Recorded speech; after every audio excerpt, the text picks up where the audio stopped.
अब तू समझ चुका है कि तेरे भय के पीछे तेरी ही शक्ति छुपी है। पर एक प्रश्न अभी भी बाकी है। तू उस शक्ति को अपनाता क्यों नहीं? तू खुद से ही पीछे क्यों हट जाता है? सुन, सबसे बड़ा डर दुनिया का नहीं होता। सबसे बड़ा डर होता है खुद के असली रूप का।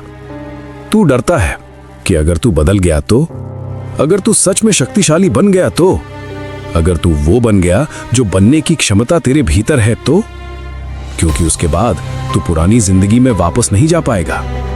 तू अपने ही बनाए हुए छोटे दायरे में सुरक्षित महसूस करता है, जहां दर्द है पर जाना पहचाना है, जहां तकलीफ है पर समझ में आती है। पर जो तेरी असली शक्ति है वो उस दायरे के बाहर है, और उसी अनजाने से तू डर रहा है। सुन ध्यान से, शक्ति का मतलब सिर्फ ताकत नहीं होता।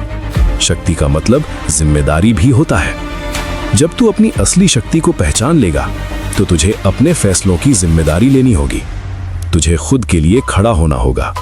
तुझे अपनी राह खुद बनानी होगी, और यही बात तुझे रोक रही है। पर अब समय आ गया है। अब तू और छोटा नहीं रह सकता। अब तू और छुप नहीं सकता।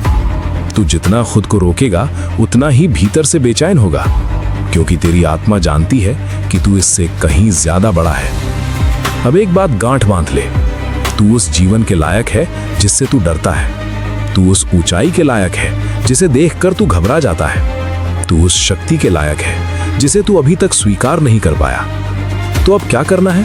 भागना नहीं है, छुपना नहीं है, खुद को छोटा नहीं रखना है। अब खुद को स्वीकार करना है, जैसा तू है वैसा, अपने डर के साथ, अपनी कमियों के साथ, अपनी शक्ति के साथ। जिस दिन तूने खुद को पूरी तरह स्वीकार कर लिया, उस दिन तुझे किसी और की मंजूरी की जरूरत नहीं पड़ेगी। तू खुद ही अपनी पहचान बन जाएगा।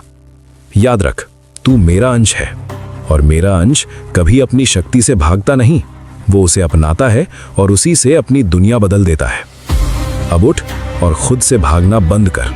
अपने असली रूप को स्वीकार कर, क्योंकि वहीं तेरी सबसे बड़ी मुक्ति है। कल मैं तुझे बताऊंगा अकेलापन कमजोरी नहीं, आत्म जागरण की शुरुआत कैसे होता है।